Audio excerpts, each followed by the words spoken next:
বসে যে কাজ করে আল্লাহর আদেশে চলে নবীর ইশারায় পথবে চলবে না বেশি না।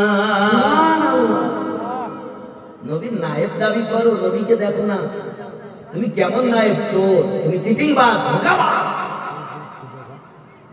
এটা আলেম সে নবীকে দেখে যে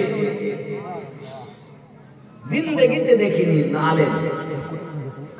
এটা একটা ডিগ্রি সিলেবাসের মধ্যে, কিন্তু আলেম সে যার কদমের বিনিময়ে কবরে আযাব মাফ।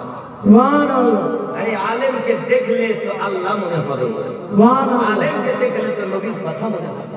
আর এখন যে আলেম আসতেছে জগতে, আল্লাহ আলেম ছিলেন সরকারে আলা হযরত, জোরে বলে সুবহানাল্লাহ। জিন্দেগিটাই দেশকে নবীতে কাটিয়ে দিয়েছে সুবহানাল্লাহ।